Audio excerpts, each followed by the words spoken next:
find out which of these two fan-favorite teams will reign supreme.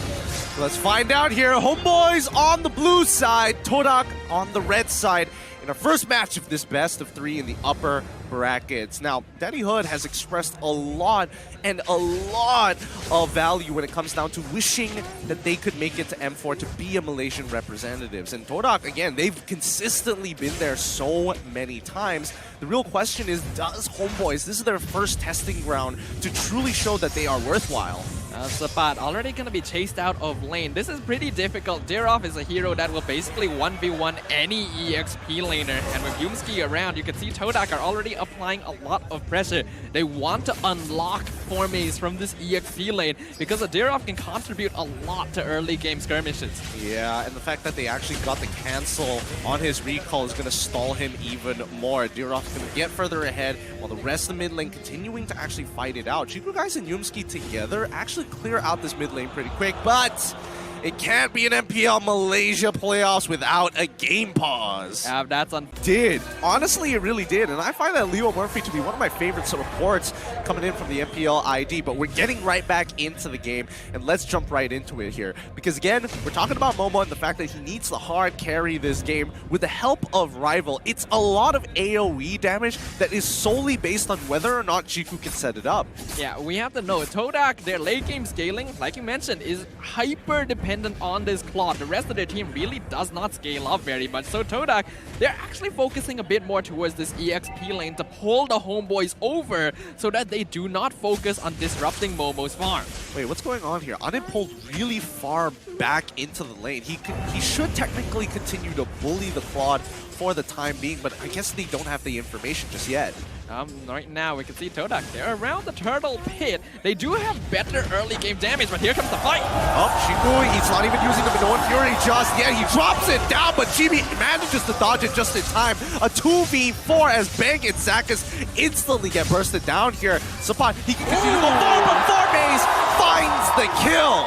Beautifully played by TODAK. They know for sure that they are going to have the better damage scaling at this point of the game with the Cushion, with the Dira, so they don't need to be afraid of sitting around the turtle pit at all. And it was Homeboys who entered that with a little bit more doubt than they should have, resulting in hesitation. And once Bang got caught out, they really needed to just leave. It was a 50-50 there for Zakas. I definitely feel like Zakas should have face-checked it as soon as possible just to know where the rage meter is on Chiku. And again, Chiku's going to repeat this process. He's going to push out that mid wave, build up that Minoan Fury, and then don't show himself on the map to leave this lingering pressure.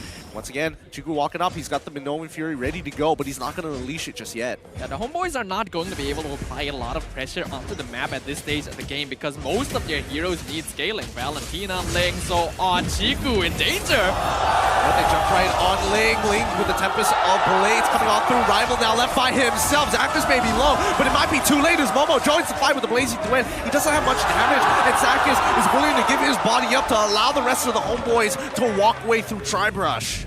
Beautiful fight layering by TODAK, knowing which of their heroes they can send in first, and then delaying the fight long enough for the rest of their players to be able to connect it up.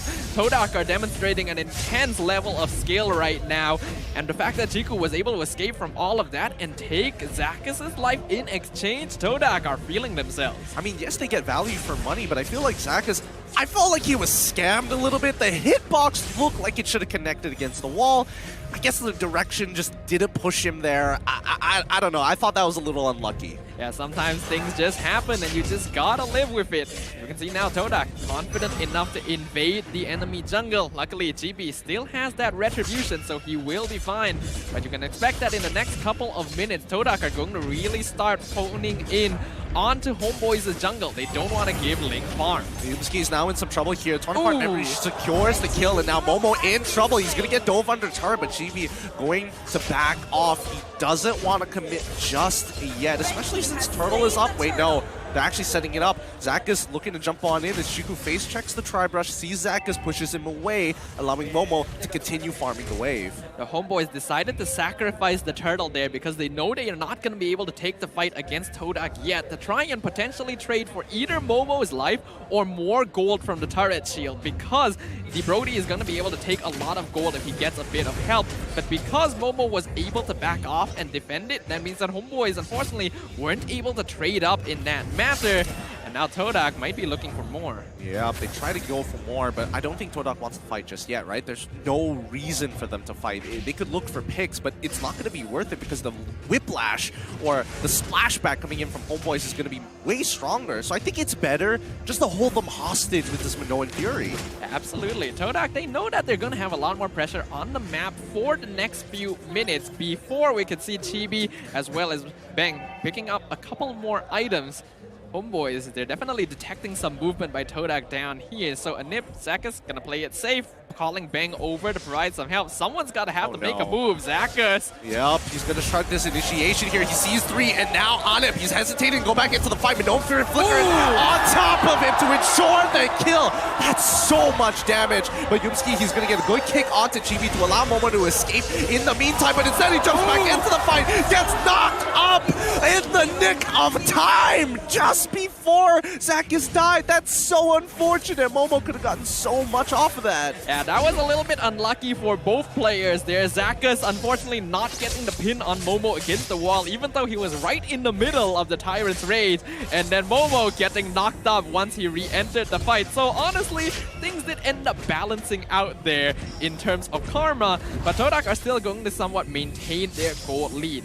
But I'm honestly a little surprised that TODAK aren't playing more aggressively with this. It does look like they're putting a lot of their faith onto Momo and just trying to delay the game until the Claude gets his scaling. Speaking of which, Zakus looking for an engagement towards Chiku to zone him out. The Minoan Fury is back up. He's looking for an angle to get as many people as possible. GD might be in some trouble, forcing out the Tempest of Blades, but he gets knocked up and manages to get kicked. Wait, by Yumski at the same time. He's trying to get on out of there, but with the purple buff alone, he might not make it. Momo runs him down.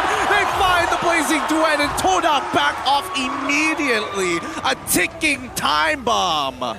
Chiku has been... Oh, hold on! Here comes Rival just to find one more on Bang before he can recall back to the base. TODAK constantly layering on the pressure right now. Their positioning is excellent, and having 2 tanks in Chiku guys and Yumski really does impede Homeboy's ability to engage.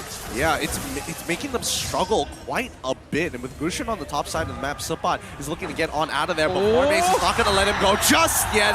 Breaking his immortality straight away, times the Abyssal Strike perfectly. Supot not even standing a chance. Purple buff now being contested here. They don't manage to secure it. Jiku guys even committing to a Minoan Fury. TODAK already expanding their battlefield. They know that their individual heroes have already hit their power spikes and can take individual battles around the map, basically making it very difficult for Homeboys to expand their lead. And Chibi gets picked off again. Really nice combination coming in from Rival. He doesn't even use the Shadow Blade Slaughter first. He Shadow Blade Slaughters into Incandescence straight away to ensure the damage, and then lands the Sword Spike but doesn't even commit to it, just uses the second Shadow Blade Slaughter to ensure Chibi's death. That basically confirms that Rival is comfortable on the Gushin, and it feels like he's even better with it as compared to his Lunox gameplay that we became quite used to here. Well, unfortunately, it seems like we're going into another technical pause. You can hear the early game momentum, but when you have Valentina, Ling, Benedetta, it takes a bit too long to start making that momentum happen. I think worst of all is the fact that Homeboys are missing all of their tier 1 turrets, so they're not going to have a lot of safety walking up deep into the lane. TODAK can actually look for it's actually easier for TODAK to actually get ganks off in comparison to Homeboys, where Chibi was supposed to be that driving factor with his high mobility. Yeah, but all TODAK has to do is plant Yumski and Chiku guys in various bushes around the map, and the amount of vision they provide is more than enough to allow the squishier members of TODAK to easily secure objectives and push out other sides of the map.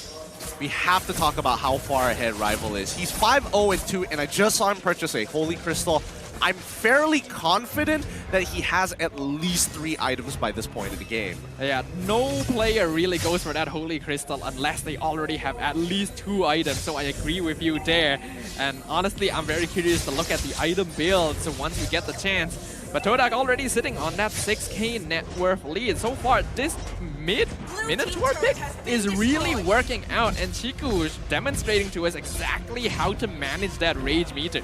Yeah, he's doing a fantastic job, and now Shadowblade slotted as well as the Way of the Dragon to secure this kill on to Chibi, who's just trying to find any way to bring this game back. It's falling out of their hands right now as TODAK are now looking to claim every tier 2 off of this single Lord. TODAK have always been particularly skilled with macro gameplay, especially if they are in the lead in whatever game they're playing, and we are seeing that in full force, splitting across the map, pressuring every single tower, breaking an inhibitor with the first Lord of the game. It's ridiculous. It's a 9k goalie for TODAK's side, and in this position, there's no way they can lose the next upcoming team fights. They just don't stand a chance. But Zakas, he's trying to make things work. He jumps on in with the Tyrant's Rage, doesn't find anything just yet. However, the purple buff currently being contested right now. Will Gushin get the one shot here onto Ling? Yes or no? Let's find out. Chibi is taking the 1v1, but quickly gets on out of there, stealing the purple buff away. But will he be able to escape? Yunsky is looking for him. Will they try and find... Oh, Yunsky! Yup, he finds it with the dragon, and he still has the Shunpo to catch up. Chiku flickering in the middle, finds 3 in the target. Eye for an eye was a good deflect, but the rest of the team slowly collapses on the other member. Zakas on him, as well as Subpot bite the dust. That is GG right there. 15 seconds before any members of the Homeboys comes back. We are only 11 minutes into the game, and the crystal is exposed. No defense, and TODAK know it as they flex their way to victory. One of the fastest games we've seen so far. A Minotaur mid lane coming out of Chiku. These valiant picks, weird things make them work. Only TODAK.